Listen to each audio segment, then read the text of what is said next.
London থেকে একজন মুফতি এসেছে, জানেন তো আপনারা? আসার পরে উনি নির্ধারণ করছেন কে মুসলমান থাকবে আর কে বিধর্মী হবেন। ওনার বক্তব্যের মাধ্যমে উনি ইসলামের ইতিহাস পরিবর্তন করে দিচ্ছেন।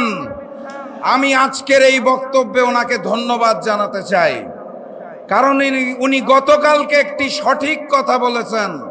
উনি বলেছেন 5 তারিখের পরে একটি দল নতুন করে জালেম হয়েছে যারা গুপ্ত ছিল।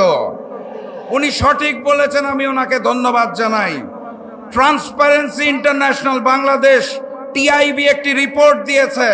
তারা বলেছে 5ই আগস্টের পরে বাংলাদেশে 600টি রাজনৈতিক সহিংসতা হয়েছে, যার মধ্যে 92% জন্য দায়ী, অর্থাৎ 550টি রাজনৈতিক সহিংসতার পিছনে দায়ী এই বিএনপি।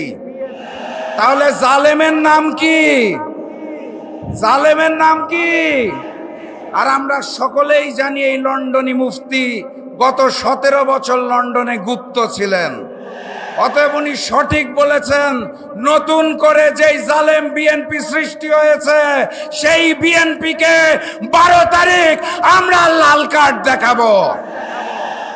রাজশাহীতে যেই 6টি আসন আছে সেই 6টি আসনে দাঁড়িপাল্লাকে জয়যুক্ত করে আগামী দিনের প্রধানমন্ত্রী ডাক্তার শফিকুর রহমানকে উপহার দিতে হবে। তার আগে গণভোট আছে, ভুলেন নাই তো?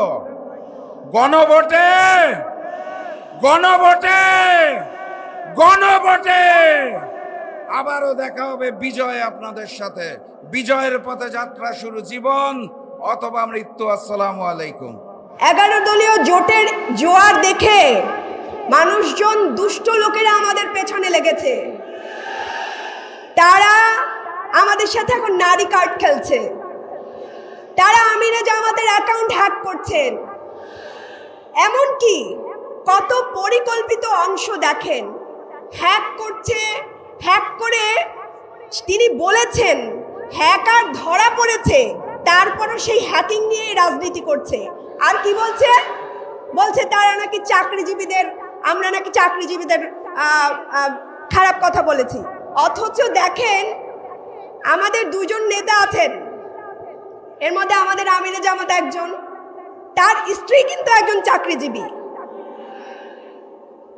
আর তাহলে সে শুধু তার স্ত্রী নয়, তার 2 কন্যা, তারাও কিন্তু চাকরিজীবী। তাহলে এই যে একটা মিথ্যা অপপ্রচার, এবং এই অপপ্রচার দিয়ে আবার কিছু লোকজনকে দাঁড় করিয়ে এই যে একটা মিথ্যা চালানো, এর বিরুদ্ধে আমরা দাঁড়িয়ে গেছি না? এই যে দেখেন, আমি চাকরিজীবী বোন হয়ে দাঁড়িয়ে গেছি। আপনারা বোনেরা এই যে ভাইদের পাশে দাঁড়ান। দেখেন আমাদের ভাই হাদিকে মেরে ফেলছে। হাদি আজকে নাই, কিন্তু হাদির বোনেরা আছে, হাদির ভাইরা আছে।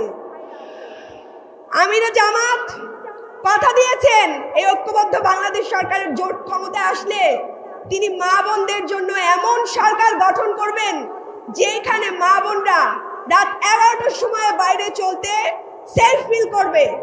বলেন মাশাআল্লাহ। কোন নেতার ক্ষমতা আছে? কোন নেতার ক্ষমতা আছে এত বড় কথা দেওয়ার? নাই, কারণ তারা নিজেরাই সন্ত্রাসী পালে, নিজেরাই মা বোনদের উপরে হামলা করে না? বিভিন্ন জায়গায় নারীদের হিজাব টেনে খুলে ফেলে। এইরকম সাহস বাংলাদেশে যাতে আর কেউ না করতে পারে, তার জন্য আমার মা বোনেরা ঐক্যবদ্ধ থাকবেন ইনশাল্লাহ। আপনাদের গায়ে কেউ হাত দিতে আসলে, আপনাদের হিজাব টেনে কেউ খুলে ফেলতে আসলে, আপনারা একজন শত শত নারীরা পথে নেমে যাবেন। এই পরিমাণ শক্তি আর সাহস কাউকে আর দিবেন না। আসুক আর একবার আমার কোনো মা বোনদের গায়ে হাত তুলতে আসুক, আমরা কিভাবে সেই হাতকে প্রতিহত করতে হয় আমরা দেখিয়ে দেবো ইনশাল্লাহ। আমরা পারবেন না বোনেরা? শুনেন, হযরত শিফা রাদিয়াল্লাহু তাআলা আনহু ছিলেন, তিনি বাজার কমিটির পরিদর্শক ছিলেন। ইসলামে কোথাও নারীদেরকে পিছিয়ে রাখার কথা বলা হয় নাই, বরং যারা জানে না ইসলাম, বরং যারা ওই একটু আগে বলে গেছেন যে আয়েশা রাদিয়াল্লাহু তাআলার কে নিয়েও তারা মিথ্যাচার করছে, জানেই না, ইসলামের সম্পর্কে ন্যূনতম ধারণা তো নেই। না থাকার কারণে এই যে উল্টাপাল্টা কথা বলছেন এবং নারীদেরকে নিয়ে এমন কথা বলছেন যে ইসলামকে ভুল প্রমাণিত করছেন এবং ভুল ব্যাখ্যা দিচ্ছেন, আমরা আর তাদের সাথে নাই। আমরা সন্ত্রাসী চাঁদাবাজ দেখতে চাই না বাংলাদেশে, আমরা সন্ত্রাসী চাঁদাবাজ দেখতে চাই না, আমরা নারী নিপীড়কদের দেখতে চাই না, আমরা তাদের ফ্যামিলি কার্ড চাই না, আমরা চাই সেফটি, নিরাপত্তা, যা তারা দিতে পারবে না, কারণ তারাই সন্ত্রাসী পোষে। এই যে সন্ত্রাসীরা হাত দেয় না গায়ে, এই সন্ত্রাসীরা এই ছাত্র দলের ভাইরা বোনদের গায়ে হাত দেয় না, এর দায় কিন্তু তারেক রহমানেরও আছে। এতগুলা বোনকে মারা হয়েছে, কোথাও দেখছেন তার নির্দেশনা? তিনি কি কোথাও বলছেন যে কোনো মা বোনদের গায়ে হাত দিবেন না? তার মানে তিনি এগুলোকে পুষে রাখেন, মা বোনরা যাতে ভোট কেন্দ্রে না যাইতে পারে, এই জন্য তিনি এগুলোকে পুষে রাখেন। ইনশাআল্লাহ বাংলাদেশ ঐক্যবদ্ধ জোট সরকার গঠন করবেন এবং ইনশাআল্লাহ আমরা মা বোনদের জন্য এবং সকল মা বোনদের জন্য, শুধু বোরখা পরা মা বোনদের জন্য না, সকল রকম মা বোনদের জন্য আমরা একই সুযোগ সুবিধার আওতায় নিয়ে আসব। এবং কেউ হিজাবের জন্য কেউ এদেশে লাঞ্ছিত হবে না, কেউ অন্য পোশাকের জন্য লাঞ্ছিত হবে না। এটা আমাদের ইসলামে নাই, জোর জবরদস্তি করা ইসলামে নাই। যার যা ভালো লাগবে, যতক্ষণ পর্যন্ত সে রাষ্ট্রের কোনো ক্ষতি না করবে ততক্ষণ পর্যন্ত আমরা তাদেরকে তাদের মতোই থাকতে দিব।